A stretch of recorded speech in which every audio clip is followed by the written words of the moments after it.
Find us on the web at smackology.42web.io. There you can find our latest episode, or you can support the podcast by following our affiliate links at the top of the page. You can even buy some awesome Smacking Off merchandise. Again, that is smackology.42web.io.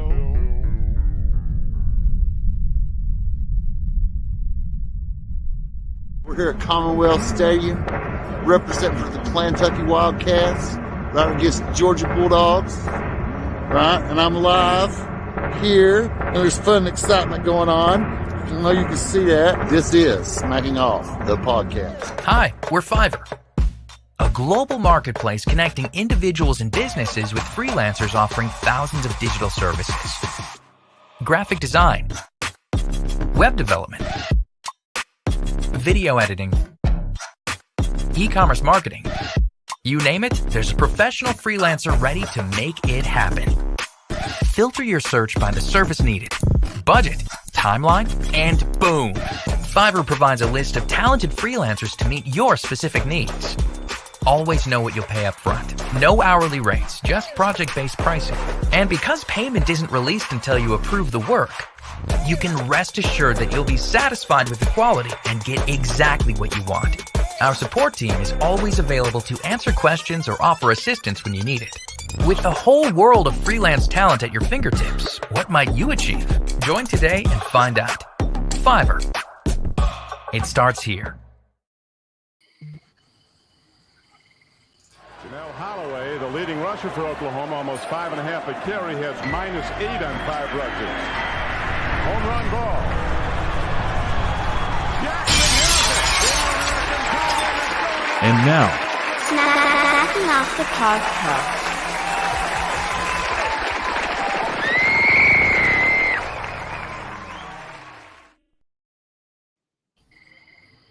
What's up, guys? What's up? hey, I feel like shit. What's wrong with you, Ed? Just started getting a cold a couple hours ago. Goodness. It ain't aluminum flu, is it? What the fuck is that? That's where you drink beer and you're sick. The aluminum flu. I don't drink that much being a diabetic, so. I had to tease you because, frankly, you're on here so much you love it. But I could go for some hot sake right now. Oh, really? Oh, yeah.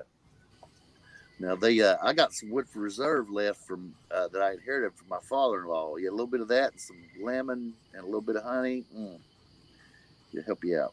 Are you kind of weird about drinking it? You're like, I mean, once this shit's gone, it's gone, right? Oh yeah, it was a huge bottle. It was like a half gallon, but it was in a crazily shaped container. It was like a big tombstone, and there's about 3 inches of it left out of like 12 inches, and it's got to be special. Like when Sean Devine shows up to talk about the Derby, that'd be a time that you'd want to do one of them shots, you know. I want to get a bottle of that special edition Frank Sinatra Jack Daniels. Oh, goodness. Hell yeah. I love the Rat Pack. You know, my nephew is named Sammy Davis Jr., by the way. That's pretty cool. It's not the Sammy Davis Jr., though, right? It's not Sammy Jr. And I will be in Palm Springs in 3 weeks. Hell 4. yeah. Home of the Rat Pack. One of them, anyway. Are you going to have the surf and turf? What's that? Are you going to have the surf and turf while you're there? Where? In Palm Springs, that's where you have the surf and turf, right? I mean, there's surf and turf everywhere, but I know. this is the surf and turf, right? Right. So that's the name of a restaurant? No, that's the name of a meal where they give you lobster and prime rib. Well, why the hell would I not do that? That's Exactly. I mean, because it's $120 a plate. That's why. Ain't that right, Bob? Oh, yeah, I'll hand it to them, though. But at the Indian reservations out west, that's $10. Well, when I travel, every hotel, I don't go to a hotel unless there's free breakfast, so I got more money for lunch and dinner. Oh, absolutely. Best Western and Holiday Inn Express are my 2 favorite hotel breakfasts. So, Ed, I've never actually got up for the free breakfast. We've had plenty of them that were available. What do they give you? A grapefruit, piece of toast? No, I mean, most of the places, they'll change it up. Like, I will say, you got to be careful with the Hampton Inn because the eggs are fucking horrible. Yeah. But What's wrong with the eggs? I mean, what's wrong with their head? they're just bad. Do they not And- know how to cook them? Do they have a handbook that teaches all the Hampton Inns how to cook their eggs, and it's just not a good recipe? No, it's probably and the thing powdered is, eggs. I am not finicky at all. So, Or are they cooking golf balls? Yeah. So, but usually eggs, bacon, sausage, pancakes, bagels, cereal, muffins, juice, that kind of stuff. Biscuit and gravy. I've had sausage links that were actually good. I mean, the best hotel breakfast I've had since I've been on the road the last couple of years doing phone work is the Holiday Inn Express in Cleveland. In Cleveland? Yeah, I know it's hard to believe. The one out by the airport. So the Holiday Inn Express, the Cleveland Airport. It is what it is.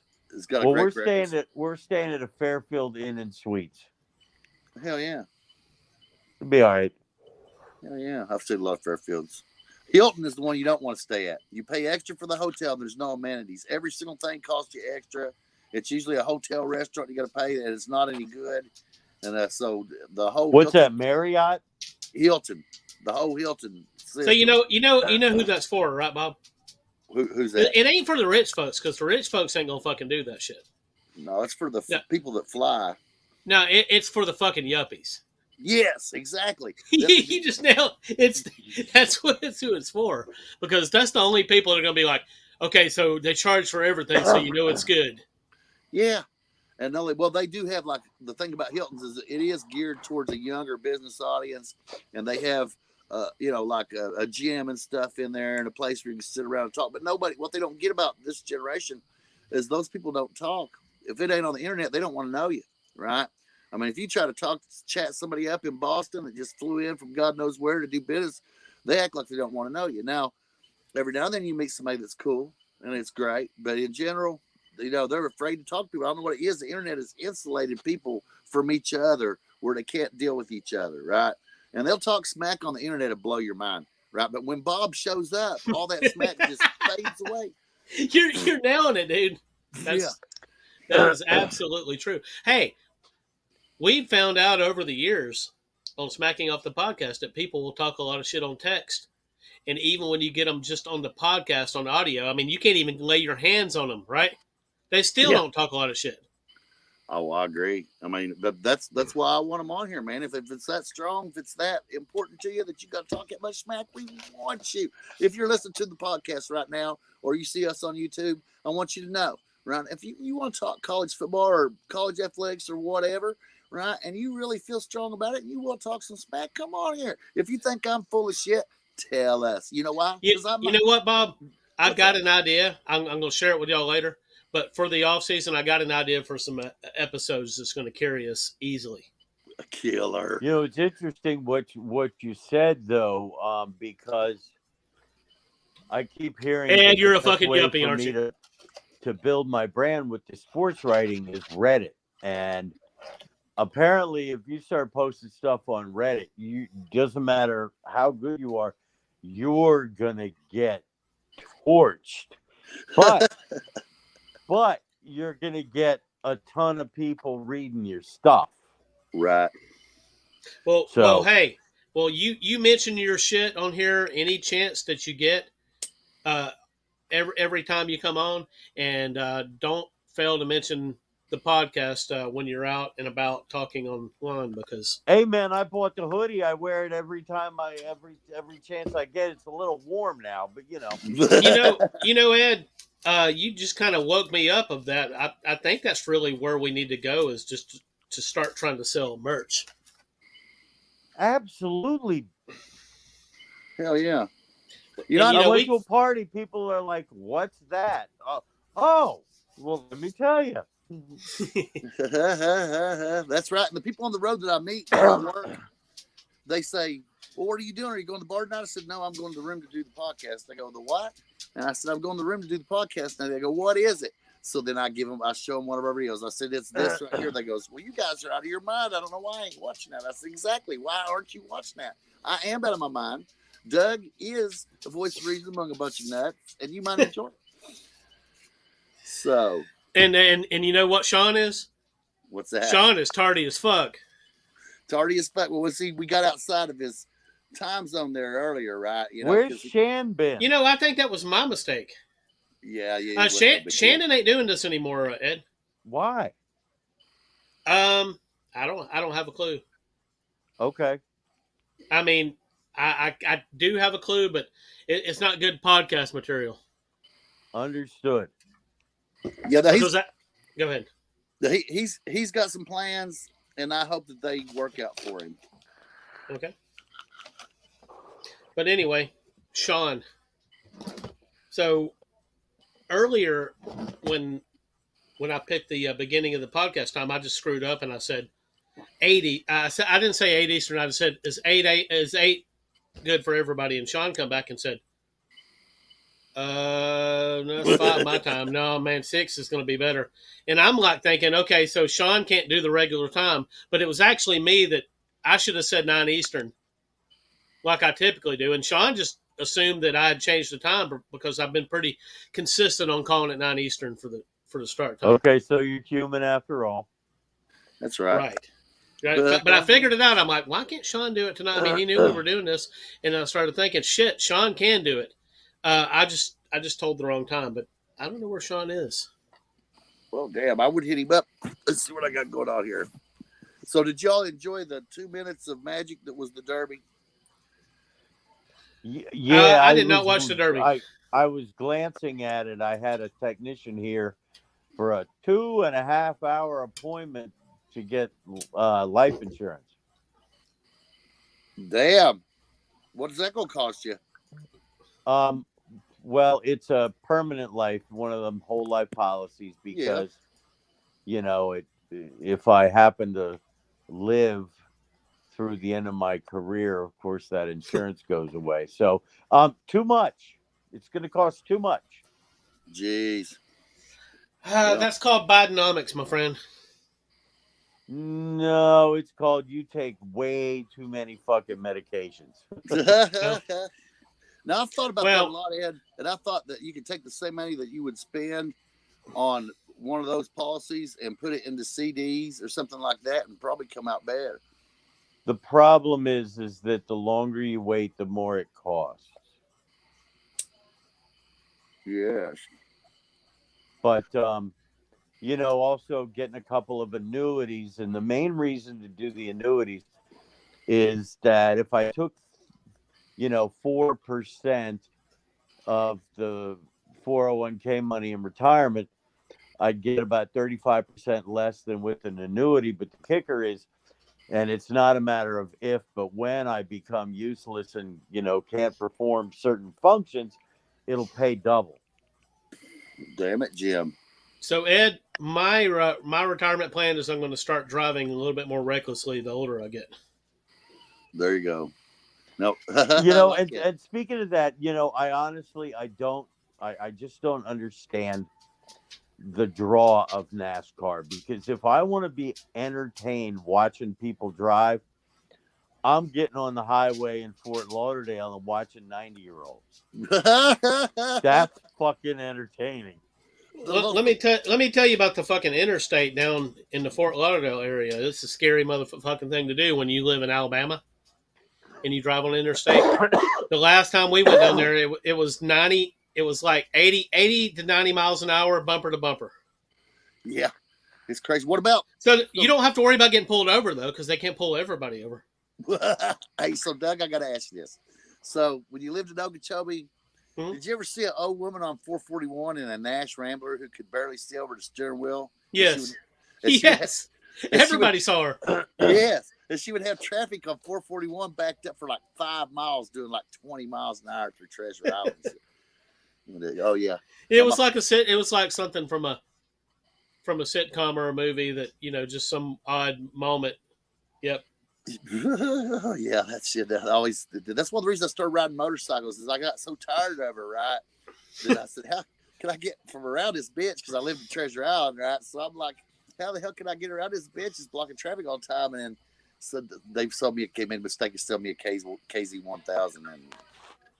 And, I can get around her easily then, though. I guarantee you, I wish I still had that motorcycle. All right, so sports. What's going on, guys? Is there any sports to be had right now? The Nats are 500, man. I'm on cloud 9. Hell yeah. Now, how are the Nats built this year? Well, we lost most of our championship team. So we've got a couple young guys. We got a guy named CJ Abrams who's real good. We got another good player named Lane Thomas who played badly. He's on the shelf.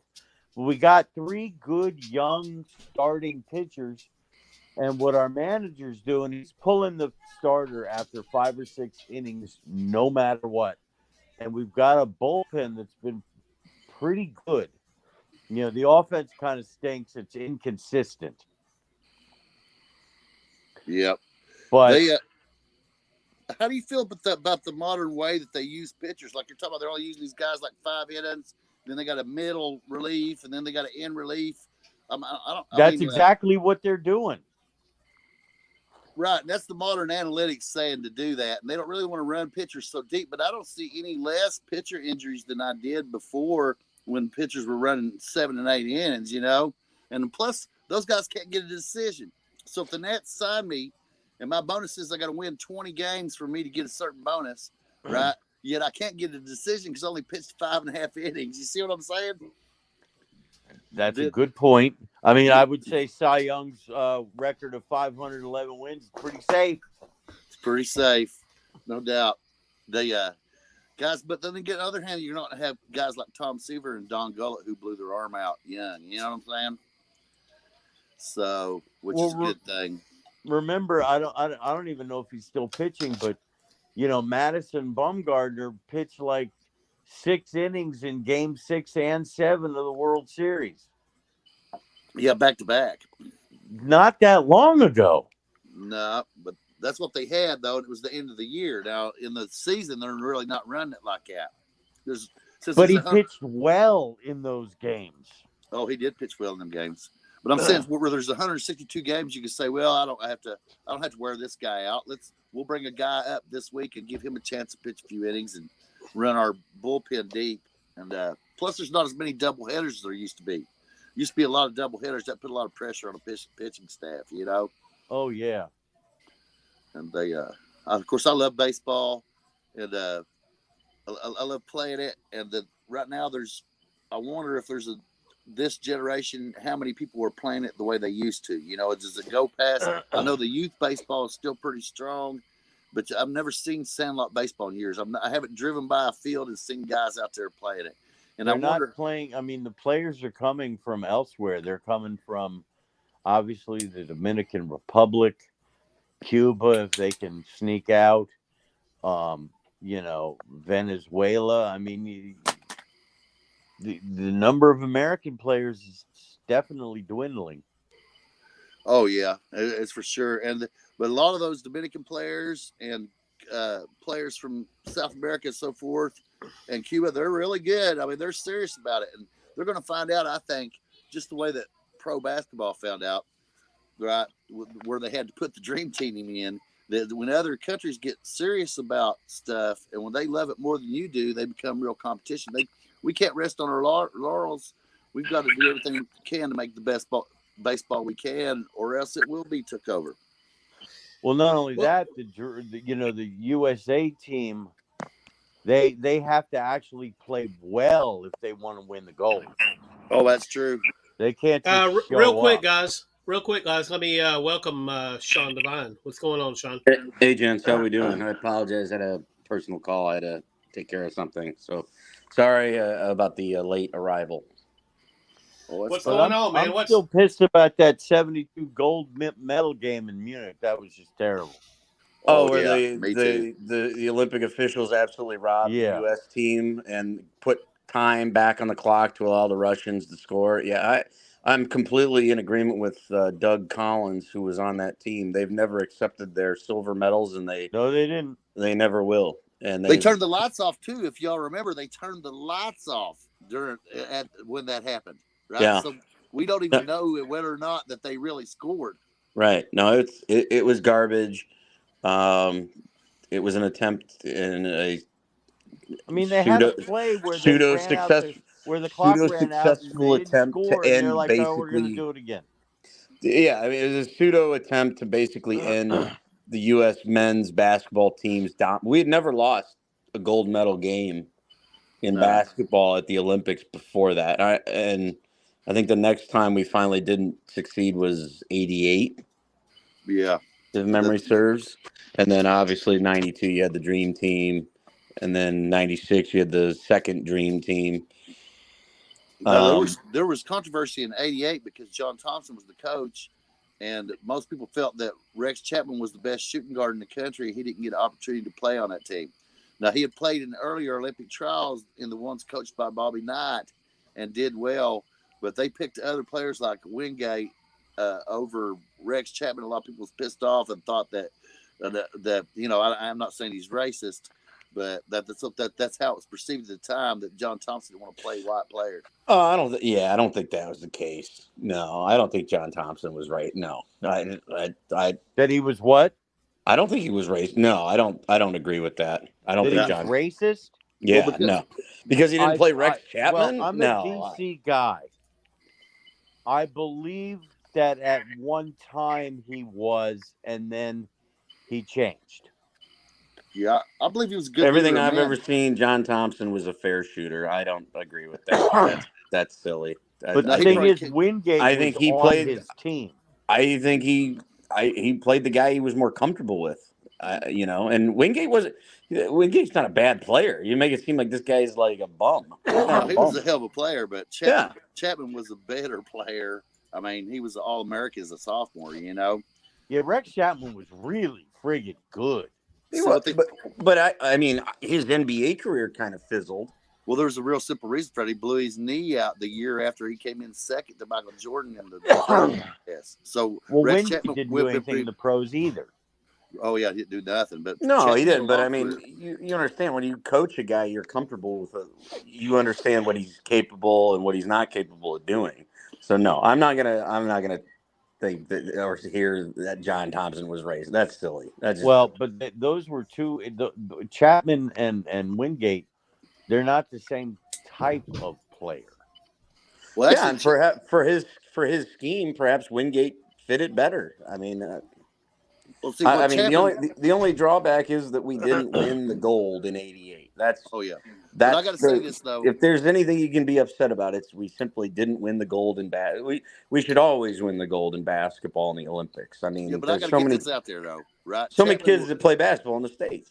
Chapman was perceived as a spot-up jump shooter after his injury, but prior to his injury, he was an athletic wing and he could dunk from the foul line. So he was a different player in college than he was in the NBA. In college, he was a high flyer, overpowered athlete. So he was a whole different the Bullets player. had him for a while. Yeah, and then he blew his knee out in the pros, and then after that, he adapted his game and became a three-point shooter. So I gotta ask, who celebrated Cinco de Mayo today? Hell, I didn't know it was you. I'm glad you reminded me. Yeah, I didn't. Yeah, I finally. I think I was. What was it? I just got home a couple hours and I realized. Oh yeah, it's the 5th of May. It's Cinco de Mayo. But no, I wasn't. No, I was working. Okay, so fuck it. Who celebrated May the 4th yesterday? May the 4th was working. You don't know what May the 4th is?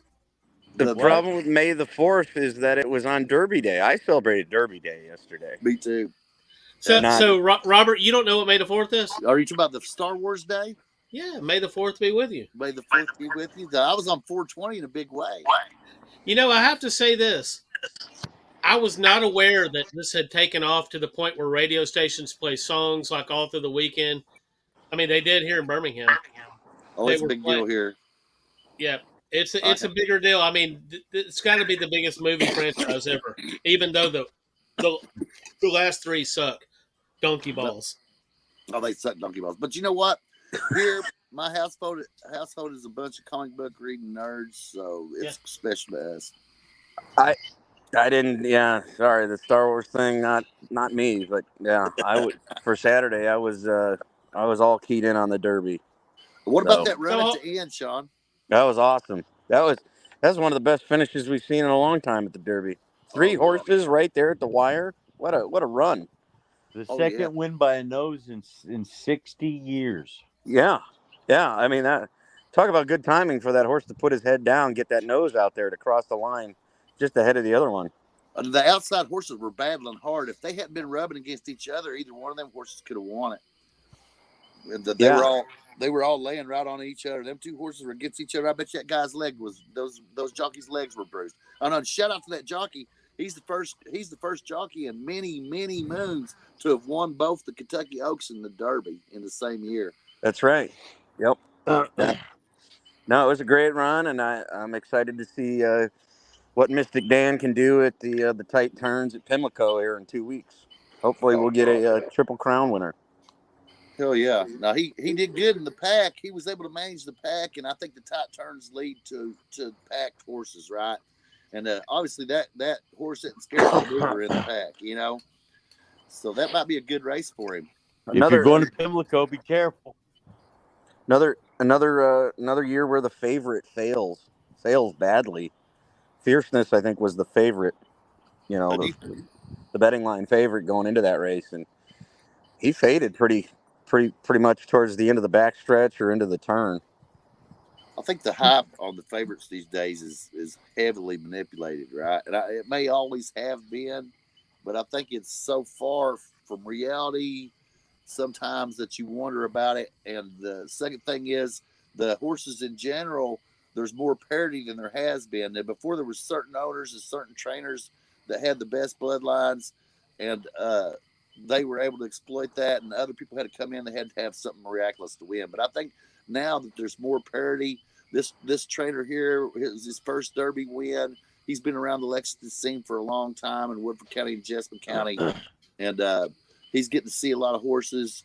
And I think it's good for the sport. And I think the Dwayne Lucas scandal of a few years ago was good for the sport too. They're bringing some new blood in and some new excitement. That's my pick. I mean, I think it's also good when there's a great horse. Yes.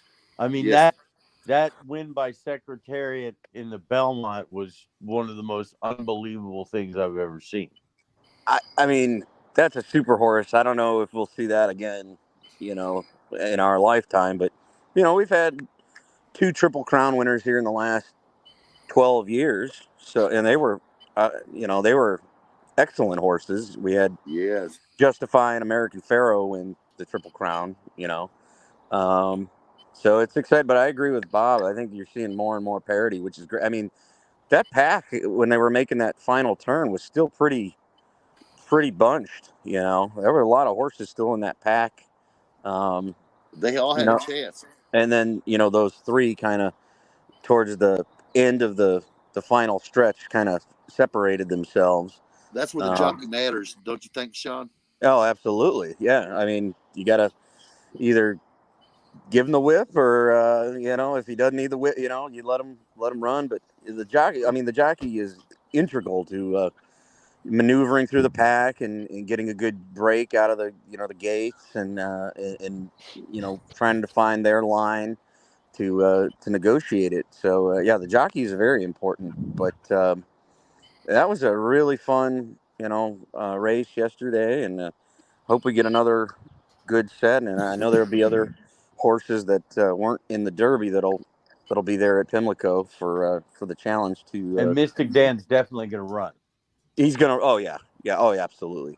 Yeah, I mean, barring any medical issues in the next 2 weeks, he's definitely running Preakness, and if he wins, then you know he's running Belmont. You have to. Yep.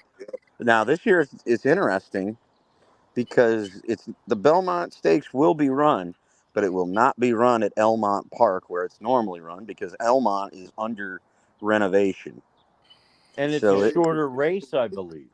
Is it? I didn't see that. I thought it was still going to be 1.5 miles. If it's not 1.5 miles, I'm going to be a little disappointed because that's the endurance.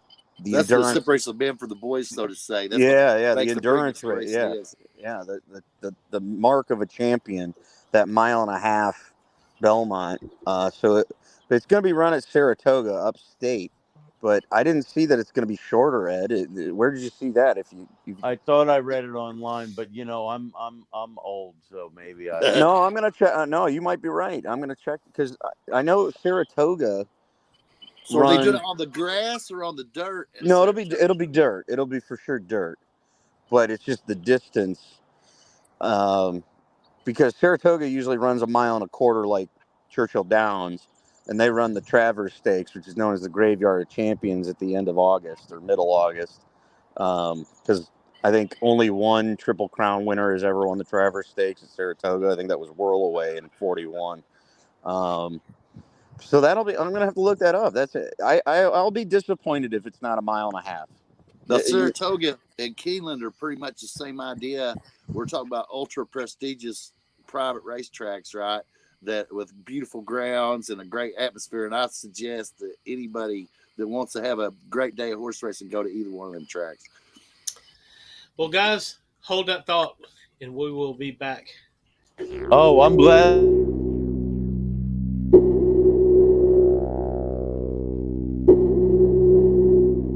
You are now watching or listening to Smacking Off the Podcast. If you love it, tell your friends about it. If you hate it, share it with your enemies. It was just a small gift from Mummy and Daddy. One, however, that would spark a bit of an obsession. It started out innocent enough, as these things always do, but quickly lit the fuse to something bigger. Mum and Dad encouraged other activities, but alas, had to sell things almost as fast as they bought them. Friends and family thought it was cute. It's just a bit of fun, they said. It's just a phase, they said. Well, it's all fun and games until your child is 34, still lives at home, and absolutely nothing has changed. These things should really come with a warning label. Buy, sell, eBay.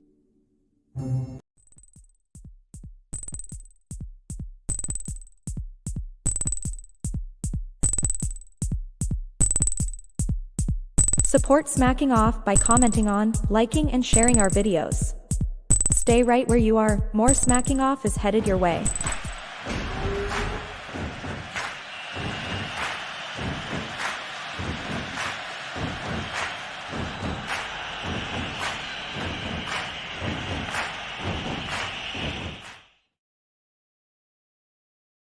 I just received a marketing plan from a freelancer on Fiverr. It's great. And the way I'll present it will really take it to the next level. Check it out. Skills. We're developing that with a freelancer, and it's excellent. It's probably my feedback that made it so good. And do you know who came up with the idea to use Fiverr? Liam. And who hired Liam? Me. Just to be clear. Ow! She hired Liam. Hell yeah. Nice. And she should have mentioned it. She really should have. Who's that? The woman from the commercial. God damn it, yeah. Bob, you weren't watching the commercial, were you? No, I seen the motorcycle on there, man. It put me off on a tangent in my mind about college sports. Come on, Bob. We're paying commerce here. We gotta pay our bills. Oh yeah, good. Yeah, she was great. It was a fantastic commercial, guys. I think it really we appreciate our sponsors and this platform for letting us do our thing. That's right. But no, I see the motorcycle. I wondered, shouldn't there be Grand Prix and motocross in college sports, right? You know, I think yeah, sure. But I mean, you just got to find somebody that's going to pay for it. Oh yeah. Well, you know, and you got to find a place to host it. You know. Oh, I'll give a place to host it. You ought to see the strip mine across the hill from my house here. So, Sean, do you think they had this issue when they started college football? Was it like, who's going to pay for this shit? No. Well, maybe just like, you know, when you think about when college football started, we're talking, you know, the late 1860s, early 1870s. And it was basically just the travel to get you to wherever your nearest. That's why, our game's such a regional game.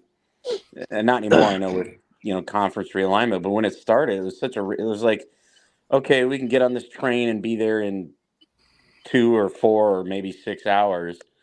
And then you could get back on the train, or maybe you spend the night at a hotel and then you're back on the train the next morning. Now with the advent of modern transportation, you can be, from one coast to the next in 6 hours. So I think it was more when the game started, it was just the cost of transportation, and maybe a hotel and a meal. But that's really about, because you look at the uniforms they used to play in, 120, 125 years ago. Basically a sweater and a leather cap.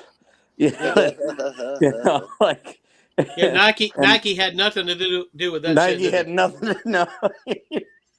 Yeah, I mean, these guys are wearing basically, topsiders or loafers as shoes in the 1870, whatever they were wearing, for footwear.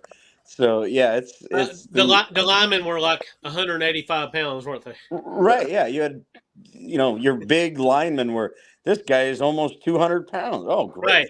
Right. And the rest of them were 160, right? Right. They're 160, 150 pound. Yeah, I mean the play was, you see those old videos, they're all crashing into a line for maybe a yard and a half. And the scores were, if someone hit double digits, that was considered a high scoring game. Oh my God, they hit 10.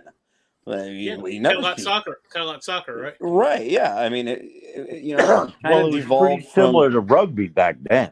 The two games that it kind of molded together was soccer and rugby. Yeah. Yeah, I mean, Sean, and I love the early years of football, just reading about it and shit. But Auburn and Alabama have a game that they disagree on who won. I swear to God. How is that possible?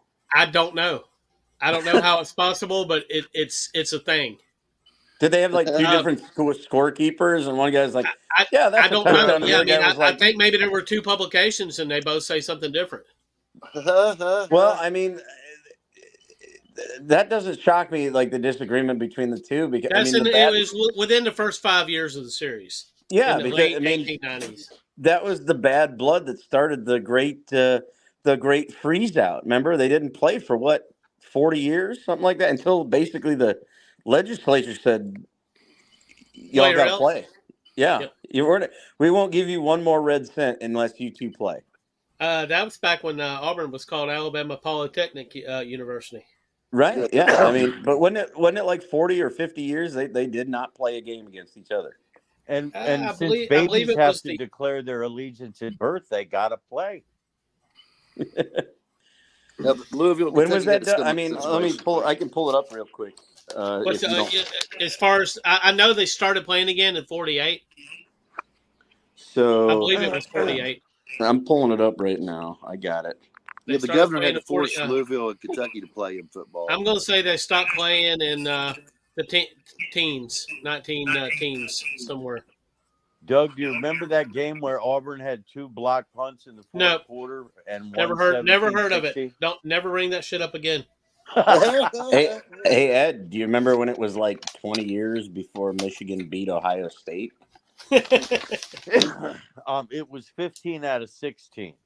Let's not squibble with 5 years, but Ed, I have to tell you the story of that. I mean, I guess I was probably alive. Was that in 70? Was that in 72? I believe it was 72. Right. I was alive, but I didn't know I was alive. My dad's told me the story of the whole Bama punt thing, and Auburn couldn't score. My dad told me this, and I believe him. Auburn couldn't score on offense if they would have played for a week. I watched but they got two block punts, and Bama scored just enough to lose. Was that the Pat Sullivan Auburn team? No, I don't think Pat Sullivan was on that team. Or was he there a little bit before that? I believe that it's the one that Shug Jordan called the Amazons. Okay. So here's the In 1907, Alabama and Auburn battled to a 6-6 tie in 1907. Mind you, the Titanic had yet to be built and the Model T had yet to roll off the assembly line. They did not play again until after World War II in 1948. So you're talking 10, 20, 30, 40 years without a game between Auburn and Alabama. Goodness. Yep. That's incredible. That is some serious hatred right there. I would have been upset if I was alive. God damn it. Yes. Yeah, I mean, and they're playing. 12 And the crazy thing about it is they're still playing kind of all their other secondary rivals in the region. You know, they're still playing Tennessee, all of them, Georgia Tech, Ole Miss, et cetera, but they just refuse to play each other. That's incredible. I think that's probably the only of the big time rivalries where that's ever happened. I think Kentucky and Louisville had to be forced to play by the governor. They hadn't played in like 30-some years, but they're not as big as a rivalry as Auburn. I was just saying, Bob. That's a bigger basketball rivalry than it is a football rivalry. Well, for us, it's a huge football rivalry, but for everybody else, it's another game that happens to be on ESPN that weekend. I think you mean ESPN 2. Yes.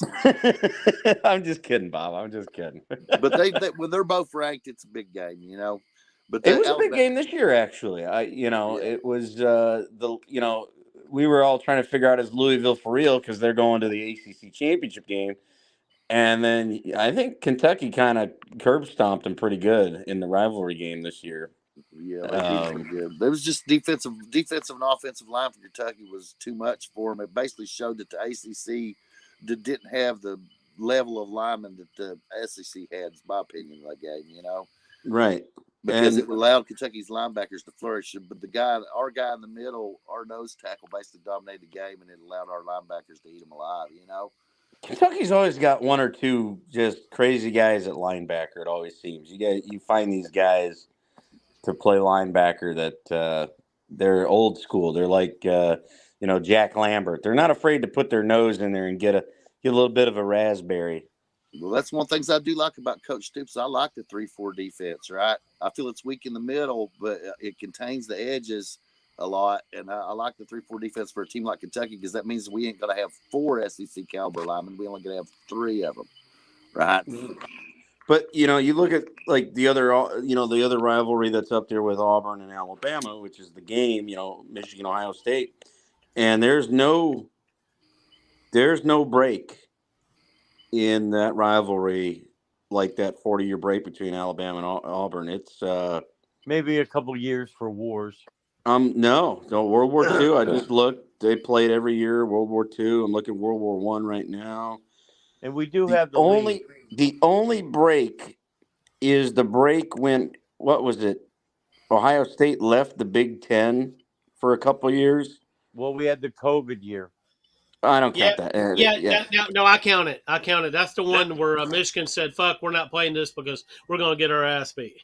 Okay, that's fair. Well, but they did. I mean, like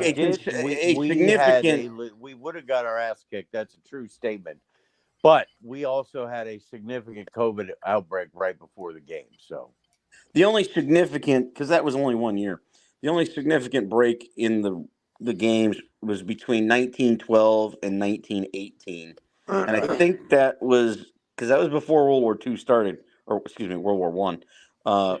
But that was, I think, when World War I was going on then. No, yeah, not, but we didn't not join World War I until 1917, though. Right? Yeah. So 1912 to 1918. I think that was when Ohio State left the Big Ten, and then they came back. God damn it! Alex Bryan never told me about this shit. Damn it, Jim. What'd you say? He never mentioned it. Oh, the little break? I didn't know they left the conference. I think they were mad at Michigan. So I think they left. I think they were independent for a couple of years, and then they realized there was talk of them leaving recently, wasn't there? I think they wanted to join. They got mad during COVID. During COVID, them and Nebraska were like, well, the Big 12 and the SEC are playing, and if this is going to be the order of the day, we might have to leave this conference and join either the Big 12 or the SEC because those were the two schools really that wanted to play, football during from the Big Ten, obviously. The ACC. I don't, for the life of me, I can't figure out why Nebraska wanted to play.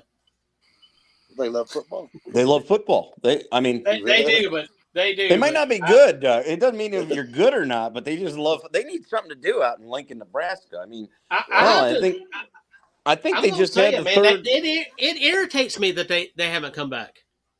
It irritates me as well. But give them credit. I think they had the third best. Back. And I think they will. I think they'll be back. Yeah. Matt Rule at his previous 2 stops in college, year 2 showed a big jump. And this year, I think from what I read, I get, looped into the Nebraska stuff because obviously Creighton is in the state of Nebraska. So, by way of the robots, they think, oh, this guy must like Nebraska football. So I get articles of Nebraska football dropped in them, and I really don't care whether Nebraska wins or loses in football or any other sport. And by the way, Creighton swept them 3-0 in baseball this year, so that was great, and beat them in the lone basketball game we played. So that was awesome. But the thing I read about is they've really started to build a heck of a war chest for NIL, and you already started to see the initial seedlings of that when they were able to steal that 5-star pitcher away from Georgia here in this latest recruiting class. Dylan Raiola or whatever, he was like committed to Georgia for what seemed like a year or a year and a half, and then last minute suddenly change of heart, and I want to go to Lincoln, Nebraska. Okay, well, I've been to both Lincoln, Nebraska, and Athens, Georgia. I think Athens is a better choice, but Athens is a party ass town. It's with a lot of sexy women. And they got a pretty damn good football team too, Yeah, but Lincoln, Nebraska is on a lot of these online lists of the best places to retire in the United States. It's true, and their fans love their players. So I mean, if you graduate from Nebraska football, you can walk into a pretty good. If you don't go to the NFL, that being said, you can walk into a pretty good job.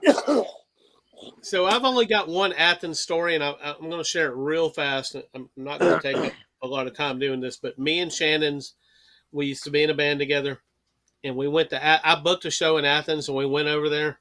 We were all excited. We got over there, and we get to the bar, and they're like, "Hey, man, how y'all doing?" And we're Zenkill. We're going to be playing here tonight. And they knew nothing about it. The guy that booked the show quit and didn't tell them that he had us booked. But we still ended up playing. There's some hot women over in Athens for sure. Now, was it like a kind of a Blues Brothers kind of like what kind of music were you? And they were like expecting like the good old boys, and you were like, no, we're here to play some like metal. We were like industrial punk.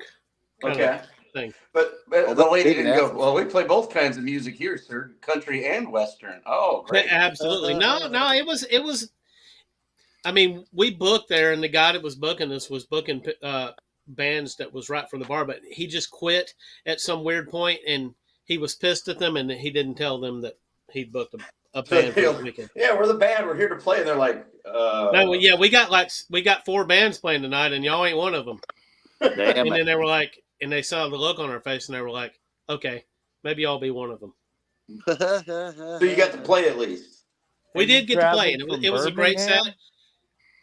Yeah, we traveled from Birmingham, yes. And that was my only trip to Athens. That's like, what, a 4-hour drive? Maybe 5. Man, it's been a lot of years since we did it, but yeah, it was a haul. Yeah, that's a bit of a drive. It was a haul. It was a haul to go over there and watch 4 other bands play and not us, with all of our equipment packed into our shit. Because I've done the drive from Atlanta to Athens, and that's a good 2.5 hours. So I could imagine from, add some time on if you're coming from Birmingham. I mean, that's not even the worst story I've got, but the only Athens related story I can tell you. But Athens a great. It's most of the SEC towns. I've never had a complaint with any of them. I mean, and even poor Vandy, they're in Nashville, so you can always have fun in Nashville. Nashville's great. So my son we played in Nashville. It was a much better experience. SEC game. What would be the best venue and overall experience in the SEC? What? Or anywhere? SEC. For me, but I haven't been to all of them or even close to half of them. Like Doug's probably been to a lot more than I have, but no, I have not.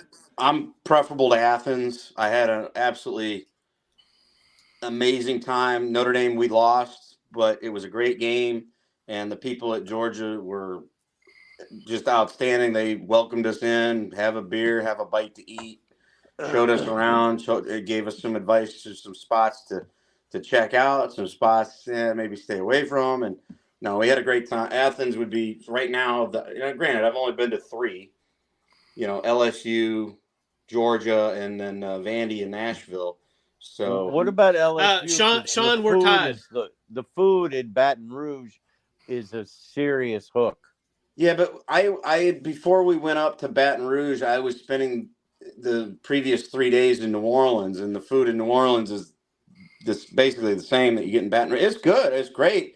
I just felt the drinking at Baton Rouge, and it was a night game, was a little when you get too much in you say things that you probably regret later on. And there was some language used that that made you blush. Yeah, it made me blush, and I didn't appreciate that. And so, but I thought their stadium was great. I thought the sight lines in Tiger Stadium at Baton Rouge were incredible. I say you got to go, absolutely go, but just know that don't expect to not hear maybe a few 4-letter words while you're there. Sean, what game was that? This was 2003. I was a college student. My college was a rinky-dink, FCS school that got to pay to get its butt kicked game, and we went down and we did a couple days in New Orleans, and then we drove up to Baton Rouge Saturday morning and just kind of wandered around the campus. It was a night game. I don't know why it was a night game. We knew we were going to get our butts beat, and I think we got beat 49-7. Now you do remember that they made Troy play them at night there one time, and Troy beat their ass. Troy did, yeah, that's right. Troy did win it, yeah. But I mean, we knew our directional Illinois school wasn't going to beat LSU in football that night, so we were just there to take it all in, and everything was great. But towards the end of the game, and people were bringing in extra sauce, we'll just call it, and the 4-letter language kind of got out of control there towards the end, and that's really the only rub I got. But everything else was outstanding. It was great. I would recommend a game there, and the stadium was incredible. I mean, there wasn't a bad seat in that place. We walked around the whole thing.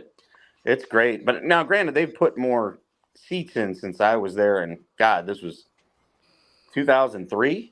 Yes, it was September 13th, 2003, and Sean, you're an alumni of Western Illinois. I am. Yeah, I'm a Leatherneck. Yeah. Yep. But hey, y'all did hold LSU to 35 points. It was 35. It felt like 49 because I think they showed some mercy on us in the second half because our colors are the same as theirs. We have purple and gold. And that was Nick's first championship year with them. They split the title with SC, but we knew they were so good. I mean, I looked at their roster, I looked at ours, I go, this is going to be a bloodbath. That's the only Alabama LSU game I've ever watched that I knew about. And Alabama played good, they really did, but I knew that they had no chance of winning because LSU was just spot on every fucking thing. That's the Saban difference, Yep. I mean, I think there's an interesting question. If Saban just stays at LSU, is it a dynasty there? And I'd probably say yeah. Oh, absolutely. I think any SEC. I mean, any Power 5. I'm gonna go out and say that any Power 5 place that he would have went to, he would have made that difference. Now, I mean, could he go to Vanderbilt and create a dynasty? Probably not a dynasty, but something that it didn't happen at Michigan State. Something that would be blinking on Vanderbilt's history chart. He was getting Michigan State there, Ed, before going to LSU, and really Michigan State's got to kick themselves in the butt because we're not ponying up and keeping him. They lowballed him, and it's like this was a very wanted guy, you know. I don't think they realized how much. No, yeah, I agree with that, Doug. I don't think they realized how in demand Nick Saban was, and LSU obviously made a very fair offer that he accepted, and because he really enjoyed his time in East Lansing, and prior to that, he was kind of only in that. He was kind of only in that region. You know, he grew up in West Virginia, and he went to school in Ohio, and then his first few coaching jobs were in Ohio, and then in his first head coaching gig also in Ohio, but then his second one is just up the road in East Lansing. You know, so he was kind of going to LSU was a kind of a I don't want to quite call it. Yeah, it's a change of culture for him, absolutely. But you just understand that his quality of coaching and his ability to invoke his process was going to work wherever he went. Now it helps when you're at an LSU and an Alabama where the talent is right outside your doorstep. You don't have to, go too far. Whereas a Michigan State, you gotta. So you know why I think he ended up in the SEC, and y'all can think about this, but Ohio State, they had a solid coach at the time, and he didn't look like he was going anywhere, and Michigan did too. So that's true. That's a great point. I'm pretty sure that he just said, fuck it. I mean, LSU it's a recruiting paradise. At the time, it was kind of a sleeping giant, Yeah, and a lot of people knew it. A lot of people knew if you ever get anybody that knows what they're doing in Baton Rouge, then they're going to win big. And now we've kind of seen it. I mean, you've seen Saban win there. Les Miles won there kind of with Saban's players, but you still got to get to the finish line. Right. And then, just recently with – if Ed can do it, anybody can do it, right? Right, exactly. If he can do it, anybody can kind of do it, right? Yep. Absolutely. I love his story about when he's basically getting ready to be fired, and he goes, "How soon do you need me out of my office?" Yep. He was ready to go, wasn't he? He was ready to go. He's like, "I'm already packed up." He knew, like, as soon as he won that championship, he's like, "This ain't going to go well from here on out." But he got his $16 million as he was going out the door, so where's he at now? He's usually spotted down in Destin or wherever, one of those Florida resort towns, and he's living large and enjoying life. So good for. I think we all wish we could get fired and get a $16 million severance. I would totally trade where I'm at with him in a heartbeat. Yeah. I love his gambling He has style, a thing though. for ladies under 30. Yeah. I like Ed. I mean, there's what's not to like, and truthfully, and I know that Les Miles has some baggage, and we don't want to get into all that because we don't know that absolutely that it's true or it is not. But Les Miles was a very funny guy to just listen to him talk. Yeah, he was an intriguing character for sure. But I got good news, gentlemen. We only have 6. I take that back. We have 15 more Saturdays until college football is back. Kabam. Well, 15. Sean, I have an idea. I know we're going to talk some college baseball, but I have an idea. We can do some top 10s through all this. Just pick decades or anything. Sure. Any top 10 we can think of, we can do a segment, and that can stir people up, and it won't have a time. When we're doing stuff that's current, then you got to get that shit out. You got to get that shit out within a few days, and then it becomes obsolete. We kind of have time to play with now. We still got a little time. We're not going to hit college baseball conference tourneys until the end of the month. And I know many of our listeners, including myself, I'm not a huge NBA, NHL guy. If my teams aren't in it, they're not. So if Bob and Ed want to talk NBA and NHL, be my guest. But yeah, we're kind of in a similar to the old recruiting dead time, dead period. That's kind of where we're at right now. We're just waiting for football to come back. I guess, there's golf. I'm excited. 2 weeks, we got the PGA Championship. We'll talk about that when it gets here. But, yeah, for now, well, we can anyway, in the chat, we'll talk about this, and we'll come up with some we'll come up with some good off-season stuff. Yeah. Top 10 and most we'll start on it heartbreaking immediately. losses. Top 10 most heartbreaking losses. Oh, that's a good one. That's me. Like that. That's me every week in fantasy football, Bob.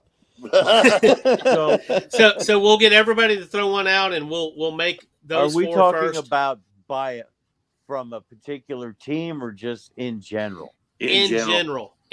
I mean, Ed, if you think to yourself, yeah, I think Doug's. Yeah, think of a list, top 10, and it can be a specific time period, a specific era. Ed, if it comes in your mind, who's the top 10 coaches from 2000 to 2010? The 2010s. The 2000s or the 2010s. Then we do that episode. I think that's how Doug and I. Yeah, when you brought up the heartbreaking losses, I had an immediate flashback to the Michigan State punt game. Oh, that was a great game! What a game! Oh, the look on Jim Harbaugh. The look on Jim Harbaugh's face was great. I like that one. But I think that, Doug, isn't that how we were talking about? I think 66 Bama Notre Dame and 73 Bama Notre Dame. That's how we became friends, I think, if I recall. Absolutely. And you were an asshole. I was like, this guy's a fucking asshole. And you were such an asshole. I said, you know what? You want to come on a podcast? And you said, a podcast? Okay.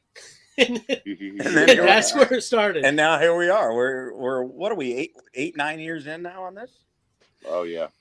Hey, do you remember the time that you and Timothy were arguing and he removed you from the chat? Yeah. Oh yeah. But I love Tim. Tim and I still argue. I know. And hey, and y'all came on the next episode. You were like over it, and Tim was he was a little standoffish, and then he was like, "Okay, this is cool." Yeah. No, I love Tim and I still argue. I mean, he loves his Oklahoma Sooners. God bless him. I love that kind of passion, man. I do. But like might have a heated argument, but I still love the guy. We're thinking about, we're trying to coordinate.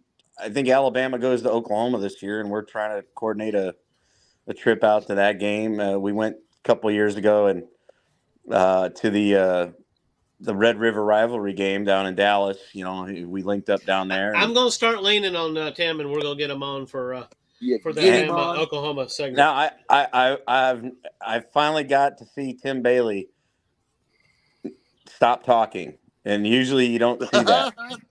But when it's 49-0 Texas, and most of the Sooner fans have left, there was a good 20 minutes where Tim didn't say a peep. And that was some bad Oklahoma, man. It was like they didn't even know who their quarterback was, did they? Right. They didn't have their starting quarterback that day. They had, the water boy and the kid selling peanuts, playing quarterback for him that day. But I had to just, josh him a little bit. I said, man, those poor Shetland ponies that pulled that Sooner, they haven't moved all day. They're just sitting there. That's actually pretty clever. Yeah. Well, guys, we'll talk about these possible segments, and we'll come up with one for next week, and we'll just keep rolling them out, and we'll throw some college baseball in there. Yeah, well, yeah. I mean, or golf. Yeah, we'll do a little golf when we get to the PGA Championship in 2 weeks. It's a major. That's really right now. Golf, you really can only talk about the majors until the two warring factions figure this thing out and they get back together, and we have all the great golfers, together again in all the tournaments. But the majors are unaffected by that because they're run by separate entities that don't have to play that political game. So, the Masters, we saw all the great golfers from PGA. We saw the great golfers. Sean, and I must have missed it, but because, several months ago, the PGA and LIV, they made a deal, but apparently it fell apart. No, it didn't fall apart. They made a tentative agreement. And not PGA and LIV. Remember, LIV is the subsidiary of the PIF, which is the Public Investment Fund of Saudi Arabia. Right. So PIF and PGA came to a tentative agreement, but they're still ironing out all the little different nuances that each side wants, and that, it's a give and take kind of a thing, and it's going to take time. Eventually it'll come together, but they keep having meetings, and one side will give on this and they won't give on that, and the other side will give a little on that. It's eventually gonna happen. It's just all the little, there's so many different nuanced categories when it comes to golf that it's just going to take time, but eventually it's going to happen, and it's going to happen. And it has to happen sooner rather than later, because both sides are seeing their television ratings down. And infighting, any television, you can't see it here. Right. Well, I mean, I think LIV is on the CW network, but you don't know what time it's on because they play a lot of their events internationally. Like, I think this week they were in Singapore. Yep. But eventually they're going to come together. It's similar many years ago when the ABA and the NBA were kind of, eventually they merged, and same with the AFL and the NFL in the 60s. Eventually these things will merge. They'll get back together. They'll figure it out, and people will be happy, because you want to see the best play, all the best players playing in the same tournament. That way, the winner is truly the winner. Now, luckily, again, in golf, the thing that matters is the four majors, and the four majors have mostly been unaffected by this. All the best players are playing in the major championships, and we saw that at the Masters. We'll see that in 2 weeks in Kentucky at the PGA, and we'll see it in a month on Father's Day at the U.S. Open. So, but we'll talk about that. Where is the U.S. Open this year? U.S. Open this year is at Pinehurst #2 in North Carolina. Oh, that's right. Yeah, that course is brutal. Classic venue, great venue. Going to be a great tournament. Iron play is key there. Oh, and putting. Those greens are turtle shell greens, man. Those are tough greens. Small and with the very fast greens. Yeah. So it'll be great. And then the final one, the Open Championship, is at a classic course up at Royal Troon. And this year, Troon has got a par 5 that's 623 yards. That's a big boy. Jeez. So yeah, big hitters need only apply. So it's gonna be fun. We got a few things to talk about, and we'll see. In maybe 2 weeks, Mystic Dan wins the Preakness. We might have to talk a little more about a Triple Crown winner here. Hell yeah, it'll ramp up the excitement. Yeah. All right, guys. Football will be here soon enough, gentlemen. It will. Soon it enough. will, It's and we're coming. fixing to start talking some football now. So can't wait. Great show, gentlemen. All right, guys. Talk to you next week. We'll talk to you. All right. Night, everybody. Good night.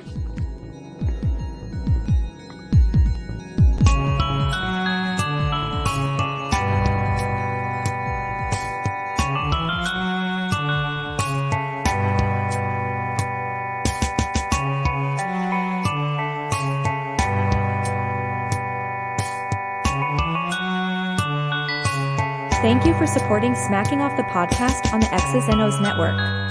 Be sure to keep up with our scheduled live casts and other presentations on Facebook at Smackologists or at Smacking Off, and on our YouTube channel at Smacking Off the Podcast.